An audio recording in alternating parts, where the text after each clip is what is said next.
Perkenalkan, nama saya Lutfi Saldi, NIM 18-103-111 dari Program Studi Agroteknologi Fakultas Pertanian Universitas Muhammadiyah Jember. Nama saya Yuda Hermawan, NIM 181-0311-023 dari Prodi Agroteknologi Fakultas Pertanian Universitas Muhammadiyah Jember. Nama saya Muhammad Masrobi Wahyu Anggara, NIM 181-0311-033 Prodi Agroteknologi dari Fakultas Pertanian Universitas Muhammadiyah Jember. Berikut ini adalah video penjelasannya. Sejarah hukum agraria yang berlaku sebelum Indonesia merdeka masih menggunakan hukum barat, yaitu agrarische wet, yang memberikan jaminan hukum kepada pengusaha swasta dengan hak erfpacht dan agrarische besluit yang melahirkan azas domeinverklaring, di mana semua tanah yang pihak lain tidak dapat membuktikan sebagai hak eigendomnya adalah domain atau milik negara. Maka tanah-tanah diatur dengan hak-hak barat seperti tanah eigendom, tanah erfpacht, tanah postal, dan lain-lain. Sedang tanah-tanah yang dikenal dengan hak-hak Indonesia adalah tanah-tanah ulayat, tanah milik, tanah usaha, tanah gogolan, tanah bengkok, tanah agraris, eigendom. Cara hukum agraria barat tersebut hanya mengatur sebatas perbuatan-perbuatan hukum yang dimungkin terhadap tanah-tanah yang berasal dari hukum agraria barat, sehingga tanah eigendom misalnya tidak dapat digadaikan menurut hukum agraria adat. Sejarah hukum agraria saat itu belum sepenuhnya mengatur tanah-tanah dengan hak-hak Indonesia, meski ada beberapa tanah agraris eigendom milik kota Yogyakarta, Surakarta, dan tanah-tanah Grand di Sumatera Utara. Sejarah hukum agraria adat mengatur tanah-tanah di Indonesia sepanjang tidak diadakan ketentuan khusus untuk hak-hak tertentu, karena tidak semua tanah-tanah Indonesia adalah tanah-tanah yang mempunyai status sebagai hak-hak asli adat, tetapi ada juga yang berstatus buatan Belanda, seperti tanah agraris eigendom. Hak tersebut ialah hak milik, yaitu hak Indonesia yang subjeknya terbatas pada orang-orang dari golongan timur asing, terutama timur asing Tionghoa. Sifat individualistis dalam sejarah hukum agraria ini dapat diketahui dalam pengertian tentang hak eigendom sebagai hak atas benda yang penuh dan mutlak.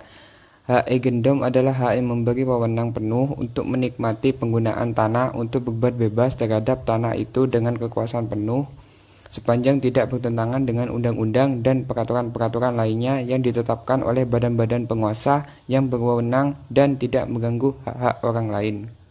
Sejarah hukum agraria barat dengan jelas mendapatkan hak eigendom telah memberi wewenang kepada pemilik tanah yang bisa berbuat bebas dengan tanah yang dimilikinya.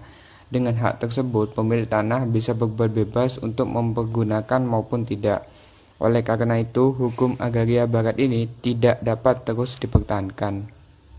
Sejarah hukum agraria lama tersebut dalam banyak hal tidak merupakan alat penting untuk membangun masyarakat yang adil dan makmur, bahkan merupakan penghambat pencapaiannya. Hal ini terutama disebabkan karena 1. Sejarah hukum agraria lama itu sebagai yang tersusun berdasarkan tujuan dan sendi-sendi dari pemerintah jajahan, sehingga bertentangan dengan kepentingan rakyat di dalam melaksanakan pembangunan nasional. 2. Sejarah hukum agraria lama bersifat dualisme, yaitu berlakunya peraturan hukum adat samping peraturan dari dan didasarkan atas hukum barat. Ketiga, bagi rakyat asli sejarah hukum agraria, penjajahan tidak menjamin kepastian hukum seluruh rakyat Indonesia. Dari sejarah hukum agraria yang telah dijelaskan di atas, diketahui bahwa hukum agraria sebelum terbentuknya UUPA lebih menguntungkan bagi pemerintah Hindia Belanda yang pada saat itu membuat pengundangan Agrarische Wet tahun 1870. Seperti yang diketahui bahwa Agrarische Wet tersebut atas adanya desakan para penguasa swasta asing yang menanamkan modalnya di Hindia Belanda. Sebab dengan adanya pasal 62 ayat 1, 2, dan 3 atau Regering mereka sulit mendapatkan tanah yang luas dengan jangka waktu yang lama dan hak atas tanah yang kuat. Maka dari itu lahirlah Agrarische Wet tahun 1870 tersebut.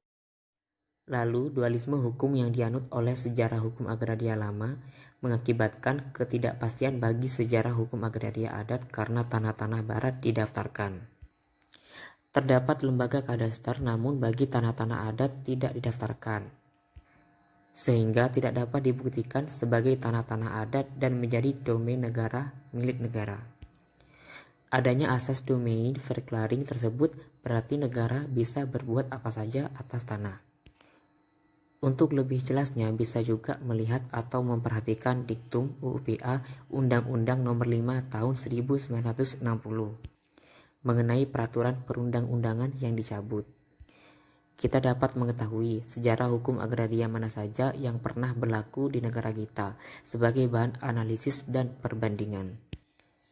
Kesimpulannya bahwa sejarah hukum agraria barat bertitik tolak dari pengutamaan kepentingan pribadi sehingga pangkal dan pusat pengaturan terletak pada Eigendom Recht, hak Eigendom, yaitu pemilikan perorangan yang penuh dan mutlak. Di samping domain verklaring, pernyataan domain atas pemilikan tanah oleh negara. Hukum adat tanahnya sebagai bagian terpenting dari hukum adat. Bertitik tolak dari pemungutan kepentingan masyarakat komunalistis yang berakibat senantiasa memperimbangkan antara kepentingan umum dan kepentingan perorangan.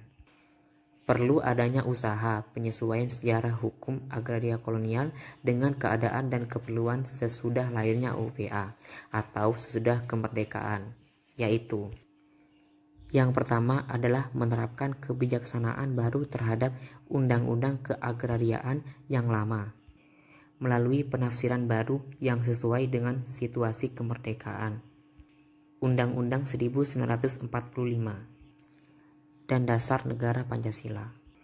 Dalam tanah-tanah yang statusnya adalah sebagai domain negara, sebaiknya juga dipergunakan secara baik untuk dikelola dan demi kesejahteraan rakyat. Jadi asas domain verklaring tersebut bukanlah semata-mata negara menguasai, tapi negara hanya mengelolai demi kesejahteraan rakyat.